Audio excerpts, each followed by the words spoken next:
People very often ask me both how and why I started my podcasting journey. Well, as an engineer, I'm frankly very passionate about math. I wanted to find somewhere to share stories of great mathematicians from Archimedes to Alan Turing and everyone in between. And for that reason, I want to tell you a little bit about my preferred hosting platform, which is Zencaster. Now, before I continue, this is usually the conversation I have with anybody who is wanting to start their own podcast. I know there are so many people out there with passions that they want to share with the world or unique knowledge that they're just looking for a platform to start with. And Zencaster is a wonderful all-in-one platform. What I mean by that is you can do your recording and your editing and use AI to create a transcript and distribute to all platforms, including Apple Podcasts or Spotify or anywhere else where podcasts are played. For anybody like me who might worry at first about what you might sound like on an audio recording, Zencaster's post-production process makes you sound really, really smooth. It automatically removes any of the ums or ahs in your recording. It removes any of the awkward pauses in conversations, and it also helps you to set the right podcast loudness and levels while reducing any background noise, all with the click of a button. It couldn't be easier. Go to zencastr.com/pricing and use my code BREAKINGMATH, and you'll get 30% off your first month in any Zencaster paid plan. I want you to have the same easy experience I do for all my podcasting and content needs. It's time to share your story. Fairly often, I get asked questions about how I got started podcasting with the Breaking Math podcast, and I'll often be asked this question by those who are thinking of starting their own podcast. That is, people who are looking to tell a story or share their unique wisdom with a larger audience or their passions, or maybe just advertise their business or services. I usually like to start this conversation by either showing off or telling about our preferred podcasting platform, Zencaster. Zencaster is essentially an all-in-one podcast hosting platform. On this platform, you can do everything from recording your episodes to editing your audio and video files to distributing your podcast to all podcasting platforms, including Apple Podcasts, Spotify, iHeartRadio, and wherever else podcasts are played. Now, there's more. When I first began podcasting, I used to get very nervous about how I would sound. I would sometimes stutter or have awkward pauses or other audio blemishes in my recordings. Now, Zencaster has a new suite of AI tools in their post-production process that make you sound really smooth. They automatically take out any of the ums or ahs in your recording. Also, they automatically take out any of the awkward pauses in your discussions. The tools will also help you set the right loudness and balance all the levels while reducing any background noise, all with the click of a button. Doesn't sound too bad, does it? You really should check it out. Really, the world needs to hear what you have to say. In fact, I'm going to give you a code below to help give you a large discount. It's all one word, Breaking Math. Go to zencastr.com/pricing and use my code BREAKINGMATH, and you'll get 30% off of your first month in any Zencaster paid plan. I want you to have the same easy experience I do for all my podcasting content needs. It's time to share your... I squared equals j squared equals k squared equals ijk equals -1. This deceptively simple formula, discovered by Irish mathematician William Rowan Hamilton in 1843, led to a revolution in the way 19th century mathematicians and scientists thought about vectors and rotation. This formula, which extends the complex numbers and is four-dimensional in nature, allows us to talk about certain three-dimensional problems with more ease. So what are Quaternions? Where are they still used? And what is inscribed on Broom Bridge? All this and more on this episode of Breaking Math. Episode 60. Hamilton. But not the musical.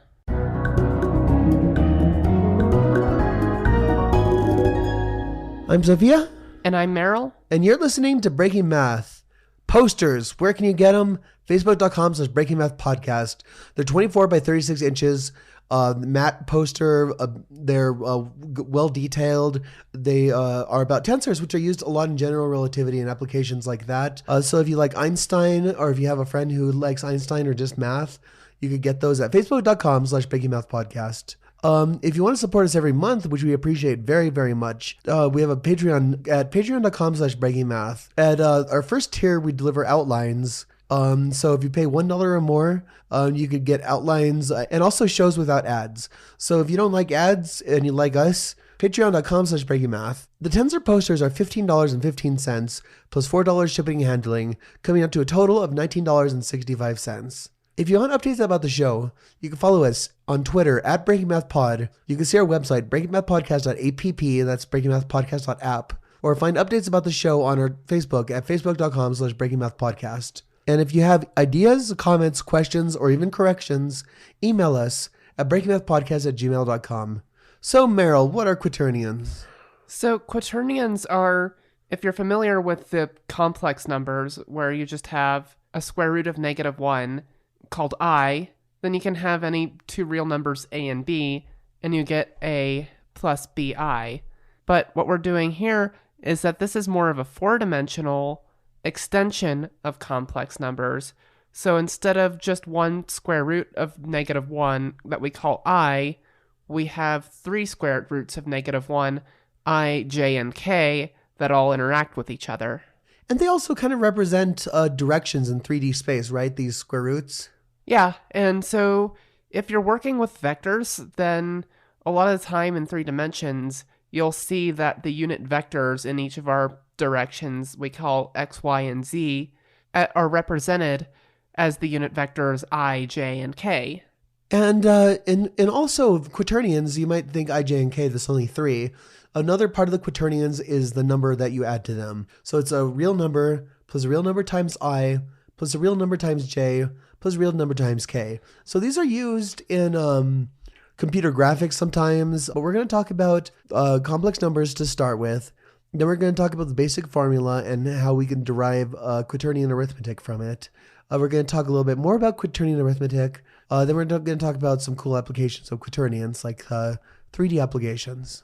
So here we go. So we're going to start with complex numbers. And what this is that we have both real and imaginary components to a complex number. Where does the imaginary component come in? And I know we've talked about this on the show before, and how it has to do with square roots, right? Right. So we can get the square root of any positive number, right? Oh yeah, so yeah, like square root of 4 is 2 or -2. Right.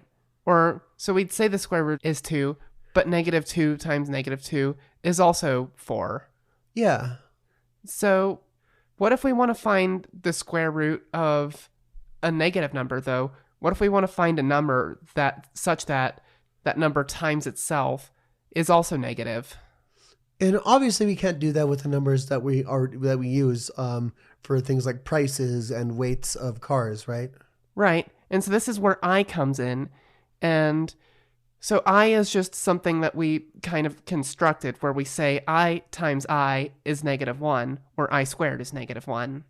Yeah, and I just wanted to say a little bit about this too, in as much as negative numbers, you can't express a count of things with negative numbers. You have to express a debt, right? So like I've heard of people like back before the 1600s thinking that the negative numbers were fake and imaginary. And that's how people thought about the complex numbers for at least a little while. I mean, if you look at a lot of early algebra, there are solutions that are in complex variables that don't come up at all from like the 1700s and things like that. Another thing I actually wanted to add was that, so complex numbers definitely seem a lot more real, I suppose. They're not called real numbers, but they seem a lot more concrete if you work in electrical and computer engineering, particularly, where they're used to describe phase shift in sinusoidal signals.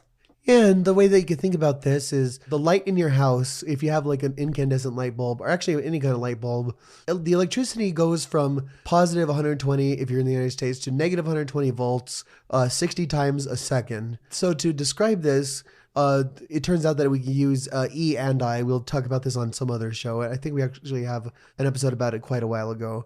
But let's say that you change the timing by like 1/100th of a second, right?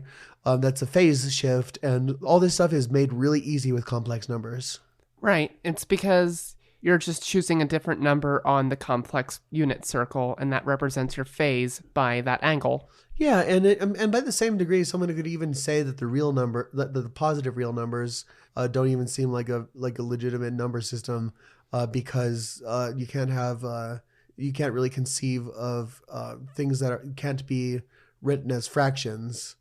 I mean, you can even make the case that the integers aren't a concrete number system because there's integers that represent things that you cannot count. So it's all about perspective.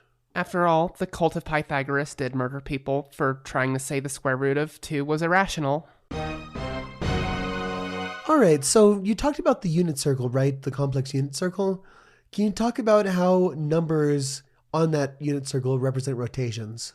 So let's say that I just started at the point 1 on the complex plane, and I wanted to rotate that number over to I on the complex plane. So how do I do that? Yeah, well, if in a complex plane, the way that you draw this a lot of times is a grid, right? Where you have an origin, and then the numbers if you go further to the right, your real number increases. If you go to the left, your real number decreases, and then up and down does increase and decrease for the imaginary component. So I guess we can multiply by I.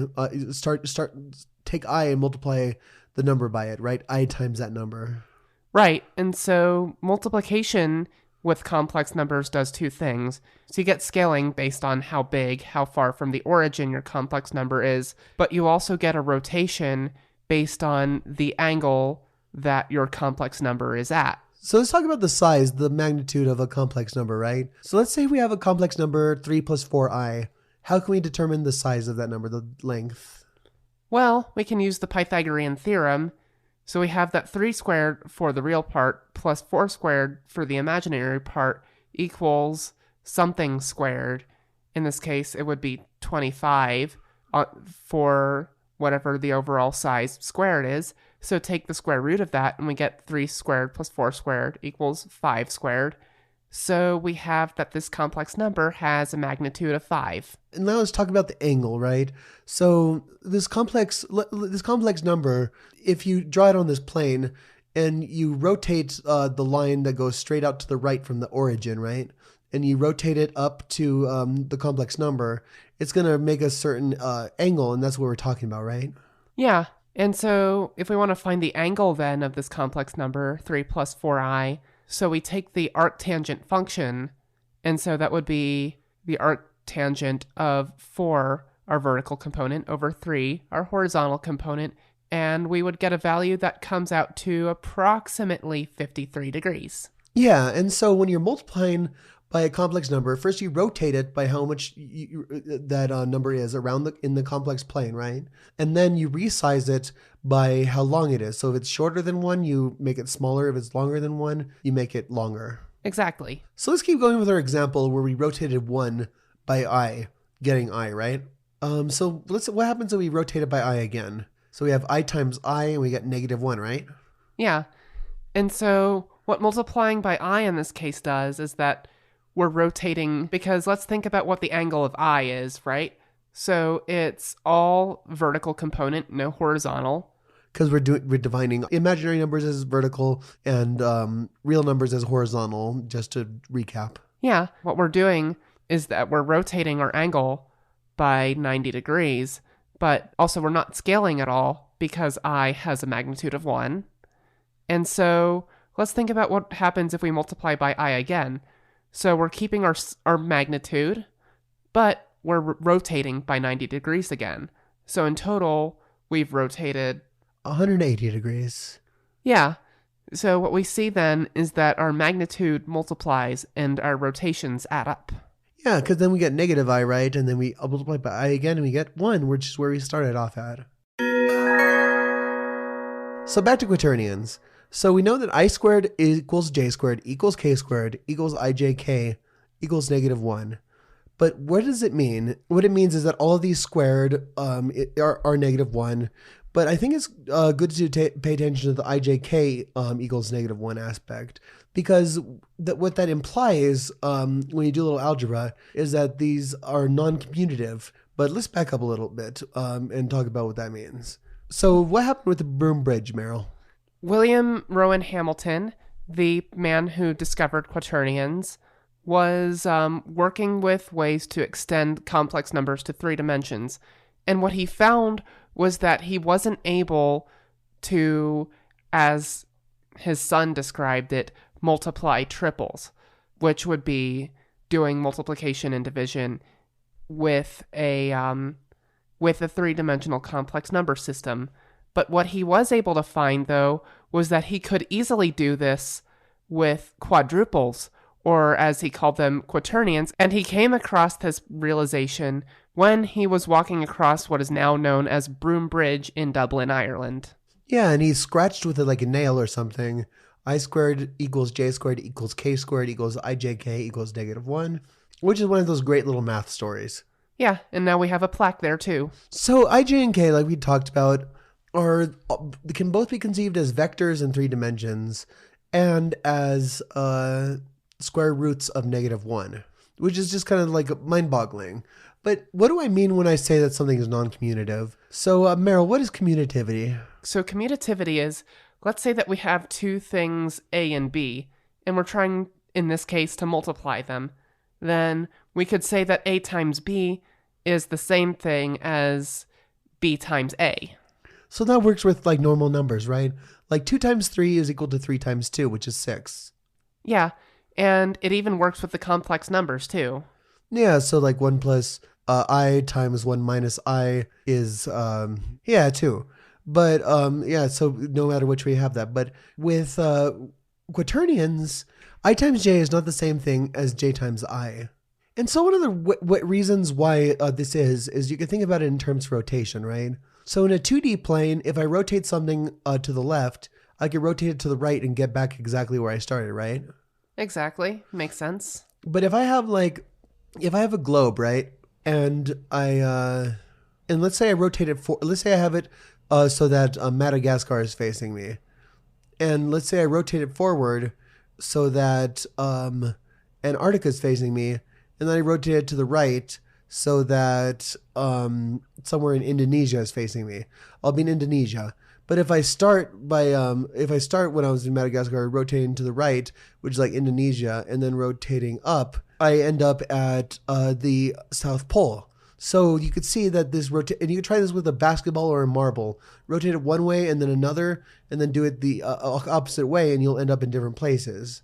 But why is ij and k rotation? We'll talk about that now. So to do this, let's talk about quaternion arithmetic and how quaternions are multiplied. And so this all comes from our original formula. So let's start with ijk equals -1. And so let's say that we multiply this by k. And since it's non-commutative or we're claiming it matters which side the k is on, right? Right, so let's just say we're multiplying by k on the right side. So ijk times k is -1 times k. And of course, -1 times k is just -k, right? Yeah, and so then what we get is ij times -1 is equal to -k, and then -ij is -k, and finally, that gives us ij equals k. Yeah, and so that's how we find out the basic properties of this. And it turns out that if you derive j times I from this, you get -k.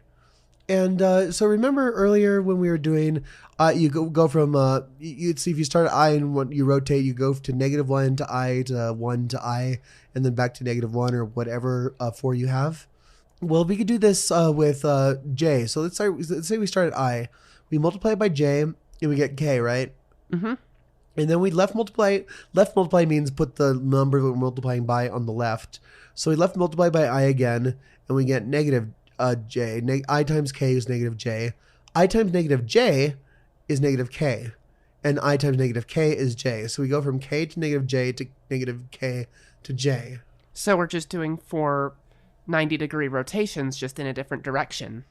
Yeah, and it turns out that you could do this in 3 completely different axes with ij and k.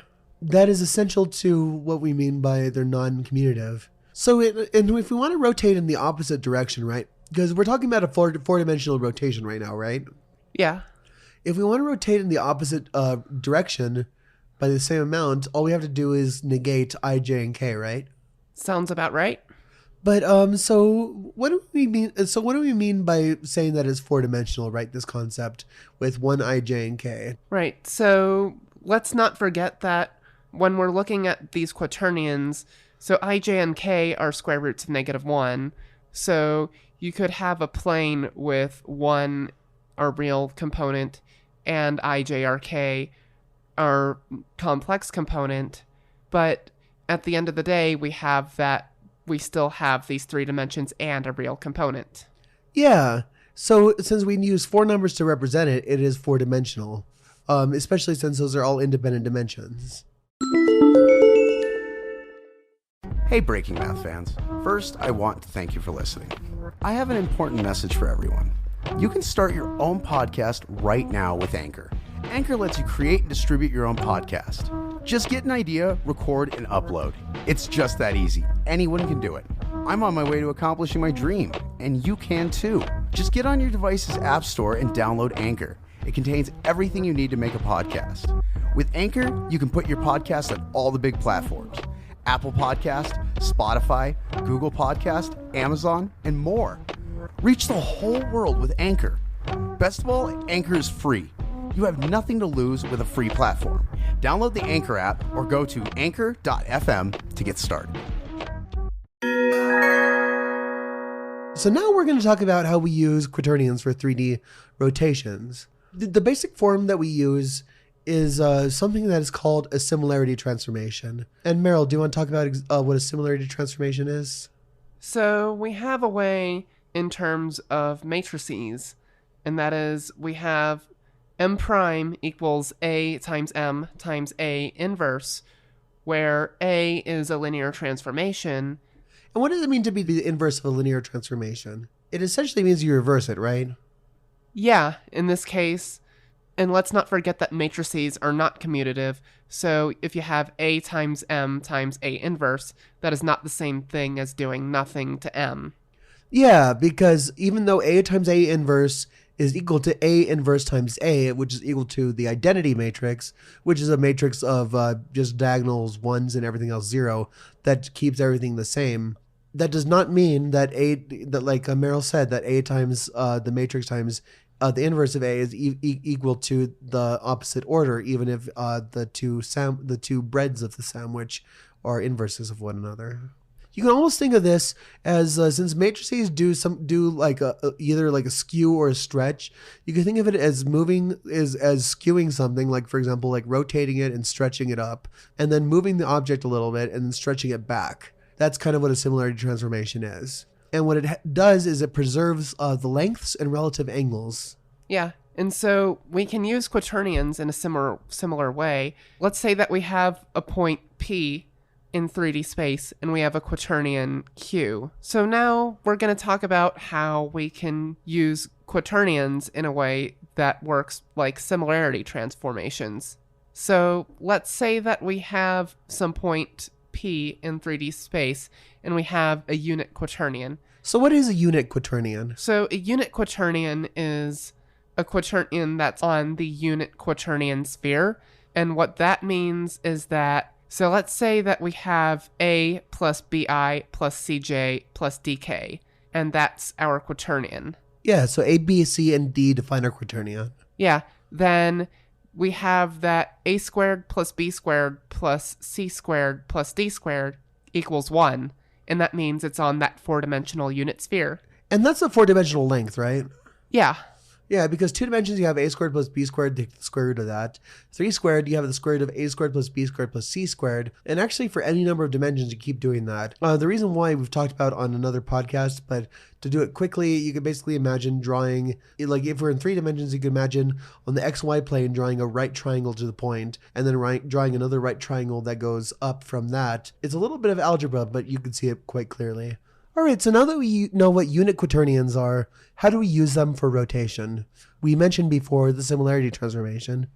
Okay, so rotating by quaternions looks a lot like the similarity transformation. So let's say that we have a unit quaternion Q and some point P. And by the way, because P is a point in 3D space, we're going to imagine that it's a pure quaternion, that it just has values for I, J, and K, no real component. Yeah, so 3i plus 4j plus 8k would be a pure quaternion, although not a unit quaternion, whereas 2 plus 3i plus 9j plus 13k would not be. Yeah, that sounds about right. So what we're going to do is we're going to treat Q as the transformation.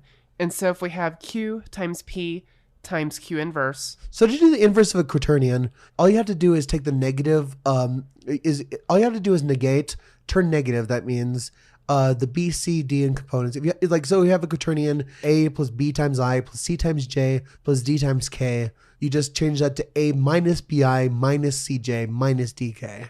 Okay, so then if we have Q times P times Q inverse, then the way that we can imagine this is that, let's say that we have some 3D vector for the I, J, K parts of Q. Then let's say that that axis is staring right at you.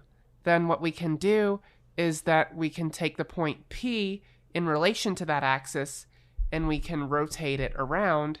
And so the amount that we rotate it is by the angle 2 inverse cosine of A about that axis B, C, D. So that's a lot to process. So let's definitely break that down. What does inverse cosine kind of feel like and look like? So what you're doing with inverse cosine is, because let's not forget that Q is a unit quaternion, so it's going to take a value between -1 and 1 and turn it into an angle. And what is the range of angles? It should be between 0 to 180 degrees, or we can also think of this in radians as 0 to pi. Or to 0 and half of a turn, half of a tau of a circle. And then we just double it because when you multiply it in this way, you just double the angle. And it's kind of an interesting thing that happens when you're doing quaternions. So yeah, so you can imagine this. So like, let's say the angle that we're rotating about is facing you. That would be like if you were in the roof of a gym stadium and there's a Harlem Globetrotter spinning around a basketball on their finger. And if you looked right down at the basketball and saw the swirls so that it looked like a spiral to you, that would mean that the vector is, it would be going into your eyes. From another direction, you could see it spinning sideways, kind of like the Earth, but it would still be spinning around the same thing. And you could define any three-dimensional orientation using these. And it's just these kind of tricks that allow us to use quaternions for three-dimensional rotation. And for those of you who would like an interactive quaternion thing, 3Blue1Brown, who's an amazing YouTuber, has a thing at eater.net, eater.net/quaternions that allows you to visualize them. And I think that'd be really useful for this section specifically. And the quaternions form what is called a double cover of rotations in 3 dimensions used in this way, the Q times P times the inverse of Q thing, meaning that there's always 2 quaternions that correspond to any one point. And that's just something topologically interesting, but we'll leave that for another time. So 3D rotation matrices are used a lot in 3D programming, or at least used to be used more in certain applications. But more recently, in the last probably 10 years or so, quaternions have become a bigger part of 3D rotation. So let's talk about 3D rotation and what it means in matrix form. In 3 dimensions, what it means is that you have 9 different numbers that you have to keep track of. And usually when you're doing 3D rotation matrices, you're dealing with Euler angles, which means that you have an angle within an angle within an angle, which means that you have what's called gimbal lock. If you've ever done 3D modeling, or you've ever looked around in a video game and you've gotten stuck on a specific plane or a specific angle, that's called gimbal lock, and it's when the 2 angles add up. You don't get that with quaternions, which can be used for 3D rotation, which also use 4 components versus 9 components, so it's a lot easier on the processor too. And even though quaternions can be represented using matrices, there's different ways to do this. You can check this out on Wikipedia. There's a fundamental difference between the matrix representation of quaternions. When you're rotating by quaternions, let's say we have one orientation, we want to go to another orientation, right? If I just move the quaternion from one to the other while keeping it's the fact that it's a unit quaternion constant, then I'll have a smooth rotation.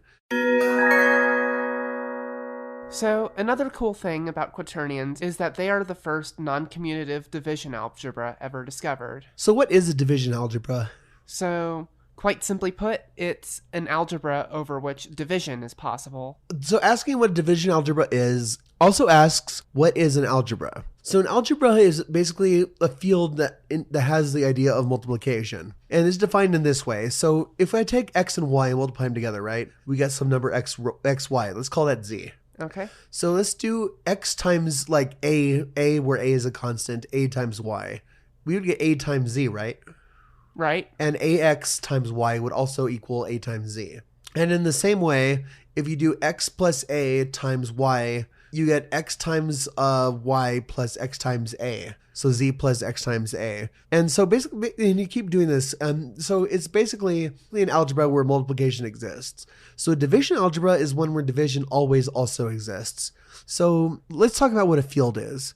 A field is a bunch of numbers where you could define addition, subtraction, multiplication, and division. Except by 0. Except by 0, yes. And so if we have a and b in the field, that means that there's some x and some y, such that a equals b times x and b equals a times y. So with the real numbers, let's say a is 2 and b is 3. So a is equal to 3 times 2/3, right? 2 is equal to 3 times 2/3, and 3 is equal to 2 times 3/2, or 1.5. So those exist, and you could try any two numbers and you'll always be able to find those that exist, because x is equal to a divided by b and y is equal to b divided by a. So a non-commutative division algebra means that ab is not always equal to ba. And it was the first one discovered. And since then, we've discovered other ones, not just non-commutative, non-associative by this point, right? Yeah, so other ones that look a little like that are, we can say, the octonions. And what are octonions? They're like the quaternions, but instead they're 8-dimensional, not 4. Can I say I hate you? And it gets worse, though, because we also have the sedenions, which are the same thing, but 16 dimensions. Cut to commercial. Cut, everyone. Real numbers, complex numbers, and quaternions are an integral and historical part of mathematics. Real numbers can be used for debts and amounts, complex numbers for things like electrical engineering, and quaternions for 3D and 4D rotation. It is fascinating that these ernions and onions, also involving what are known as octonions, fulfill what turn out to be such picky requirements. I'm Sophia. And I'm Meryl. And this has been Breaking Math. Meryl, do you want to plug the union? Yes, while I still am a UNM graduate student, I would like to give a shout out to the University of New Mexico Graduate Workers Union. UNM works because we do. And also, if you want to get a poster, facebook.com/breakingmathpodcast. You won't regret it. I think. No, you won't.